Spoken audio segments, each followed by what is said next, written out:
एक तरफ जहां पर अमेरिका इस वक्त विड्रॉल कर रहा है अफगानिस्तान से, और दूसरी तरफ हमने अमेरिका को अपने हवाई अड्डे ना देने का भी बहुत एक ब्लंट फैसला किया है। इसके आफ्टर इफेक्ट्स भी होंगे।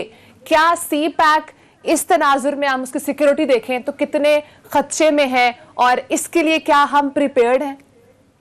मेरा ख्याल है अमेरिका कुछ करे या ना करे, अफगानिस्तान किस ढप पे बैठेगा यही फैसला करेगा कि पाकिस्तान के लिए मुश्किलात कितनी बढ़ती हैं।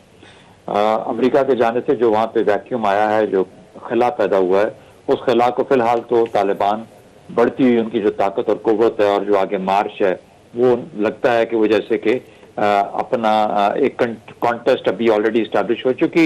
ये कितनी देर चलती है, कौन हाविया होता है, लगता है कि तालिबान एंड में जाके कहीं ना कहीं पे कुछ ना कुछ, या जो सिटिंग गवर्नमेंट है कोई भी हो, अशरफ गनी की हो, अब्दुल्ला, या उनके साथ मामला करना पड़ेगा उनको तालिबान के साथ, या तालिबान उनसे काबुल के ऊपर जिस लास्ट टाइम हुआ था कब्जा करके अपनी हुकूमत बना पाएंगे। बारसूरत इसमें जो वक्त है वो बहुत इंपॉर्टेंट है, और फिर इसके बाद जो इंटेंसिटी होगी इसकी, इस सारी कॉन्टेस्ट की, लड़ाई या इंतशार किस नहज पे चलता है, वो डिटरमिन करेगा कि पाकिस्तान पे असरात किस तरह के आते हैं।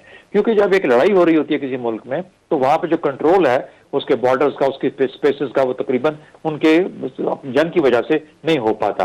फिर उस किस्म के ग्रुप, चाहे वो भारत का मदद से आ रहे हैं या किसी और वजह से, टीटीपी टाइप या बाकी है, दाइश है, इस किस्म के ग्रुप, क्या वो पाकिस्तान के लिए मुश्किलात खड़ी करते हैं? एक तो वो मुश्किल होगी। दूसरा, जो रेफ्यूजीज के आने का सिलसिला है वो कहां तक आता है और उनके साथ कौन कौन लोग अंदर आके पाकिस्तान के लिए मुश्किलात खड़ी करेंगे। कहने का मतलब ये हुआ, पाकिस्तान के लिए भी ये अब से लेके जब तक अफगानिस्तान में मामला कुछ संभल नहीं जाते, मुश्किलात का दौर है, उससे सीपैक के असर आने का पॉसिबिलिटी है। क्योंकि सीपैक अगर नहीं भी असर आता, आप गवादर बना भी लेते हैं, आप उसके बाद उसको किसी तरीके से आगे हमारा जो बाकी सड़कों और जाला है वो सब बिछ भी जाता है, सिवाय वेस्ट एशिया के और सेंट्रल एशिया के, तो मतलब ये हुआ कि फिर अब ये नॉर्थ साउथ कॉरिडोर ही सिर्फ रह गया, और नॉर्थ साउथ कॉरिडोर के अंदर चीनी ट्रक चलते रहेंगे, शायद हमारे भी कुछ चल पड़े उस तरफ को। लेकिन कहने का मतलब ये हुआ कि पूरे तरीके से हम उससे फायदा हासिल नहीं कर पाएंगे। तो बहुत सारी हमारी इकोनॉमिक जोन जो है, नौशहरा है, उसके बाद फिर आपको पता है बलूचिस्तान इस वक्त काफी वल्नरेबल इलाका है। इन तमाम जगहों की होने की वजह से शायद उस तरीके से फले फूले भी ना, जिस तरीके से हम सोच रहे हैं या हम चाहते हैं कि फले फूले इकोनॉमिक जोन्स, और उससे वो ट्रेड का वो जो एक मोमेंटम डेवलप होता है वो ना हो पाए। तो ये मुश्किलात मुझे नजर आती हैं। अगर लेकिन तालिबान के आने के बाद चीजें संभल जाती हैं, या कोई भी वहां पे सेंट्रल अथॉरिटी आती है, चीजें संभलती हैं, वो स्पेसेस कम हो जाती हैं जहां पे पाकिस्तान के लिए मुश्किलात खड़ी होती हैं, तो मुझे यूं लगता है कि शायद पाकिस्तान का ये एक ऐसा टर्निंग पॉइंट हो सकता है सीपैक के हाथ में भी, और सीपैक को ज्यादा आगे जो बाढ़ लग गई है, तरीके से जी बाढ़ लग गई है जो अफगानिस्तान पाकिस्तान के बॉर्डर पे और उधर से ईरान के बॉर्डर पे भी लग रही है, ये कितना बड़ा गेम चेंजर मंसूबा है? इस पे ज्यादा बात नहीं हो पा रही। ये तो मुल्की मईशत के हवाले से भी एक बहुत बड़ा इकदाम है, स्मगलिंग रुक चुकी है बहुत बड़ी हद तक, लेकिन ये जो मुहाजिरीन की आमद का खदशा होगा, और उसके बाद ये जो मुख्तलिफ तंजीमें हैं, उनके जो दहशतगर्द हैं, अब वो उस अंदाज में जाहिर है वो बॉर्डर तो नहीं क्रॉस करके आ सकेंगे। ये भी एक बहुत बड़ी वैसे एक तब्दीली है। ये देखिए, ये फिजिकल ऑब्स्ट्रक्शन है, और फिजिकल ऑब्स्ट्रक्शन होती हैं और उनको ब्रीच भी किया जा सकता है, उनको ओवरकम भी किया जा सकता है, तो वो कोई इतना।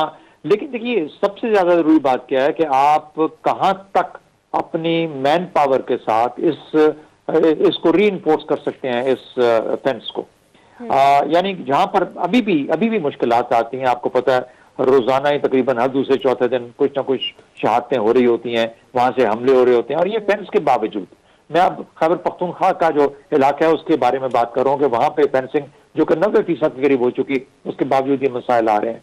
तो मुझे यूं लगता है कि ना सिर्फ ये फेंसिंग, वहां पे जो 800 के करीब हम किले बनाएंगे, पोस्ट बनाएंगे, उनकी मैनिंग, बल्कि कुछ इलेक्ट्रॉनिक तरीके से भी इसकी सर्वेलेंस करनी पड़ेगी इस इलाके की, ताकि हम वाकई में वो जो मलाइन कैरेक्टर्स हैं, वहां पर उस किस्म के ग्रुप हैं जो पाकिस्तान को नुकसान पहुंचाना चाहते हैं, उनका हम कुछ उनको इंटेलिजेंस के तौर पे मॉनिटर कर सकें और वक्त पे उनके खिलाफ अपने एक्शन ले सकें। तो मेरा ख्याल है कि सिर्फ एक चीज पे डिपेंड नहीं किया जा सकता। सबसे बढ़ के बात यह है कि अगर अफगानिस्तान में अमन आता है तो पाकिस्तान के लिए मुश्किलात उतनी ही कम हो जाएंगी, और सीपैक के जो फवायद हैं वो हमें ज्यादा हासिल हो सकते हैं। अच्छा, लास्ट क्वेश्चन है शहजाद साहब, उसके बाद हम नेक्स्ट टॉपिक की तरफ मूव करेंगे। ये बताइएगा, आप इस बात से एग्री करेंगे कि सिर्फ नाराज बलोचियों से डायलॉग जरूरी नहीं है, इसके साथ साथ नेबरिंग कंट्रीज और साथ साथ जो तालिबान है उनके साथ भी डायलॉग करना जरूरी है, इस वक्त की जरूरत है? मेरा ख्याल है कि बलोच जो हैं वो ज्यादा अहमियत रखते हैं। देखिए, अफगानिस्तान के मसाइल अपनी जगह पे, उसको सेटल होते होते वक्त लगेगा और उनको बहुत दुनिया की मदद चाहिए होगी, रिगार्डलेस कोई भी वहां पे पावर में आता है। एक कोई तालिबान की कोलिशन आती है, तालिबान खुद से आते हैं, जो भी उनका तरीका बनता है, उस मुल्क को बहुत मदद की जरूरत होगी। उसके लिए यूरोपियन यूनियन, अमेरिका और फिर खत्ते के ममालिक मिलके जितना कुछ वहां पे कर सकते हैं करना चाहिए, ताकि अगर वहां स्टेबिलिटी आएगी पॉलिटिकल और इकोनॉमिक, तो फिर उसके हिसाब से बाकी जो ममालिक हैं, जो नेबरिंग कंट्रीज हैं, उनमें सब में ईरान है, तुर्की है, हम लोग हैं, सेंट्रल एशियन स्टेट्स हैं, ये सब के सब जो है उससे फायदा ले सकते हैं। तो उसकी तो अपनी तौर पर अहमियत है। लेकिन बलूचिस्तान का मसला थोड़ा सा मुख्तलिफ है। वहां पर बेसिकली BLA, BRF, BRA, ये तमाम के तमाम ऐसे फोर्सेस बन चुकी हैं, ग्रुप्स बन चुके हैं, जिनके कंट्रोल गालिबन इंडिया के हाथ में सबसे ज्यादा नजर आते हैं। हाँ, अफगानिस्तान में आज छुपने की जगह है, लेकिन अफगानिस्तान में अगर अमन आ जाएगा तो उनके छुपने की जगह भी कम तर होती जाएंगी अगर मुकम्मल तौर पे एलिमिनेट नहीं हो जाती। तो मेरा अपना ख्याल ये है कि इन ग्रुपों के साथ एक और बर्ताव करना पड़ेगा।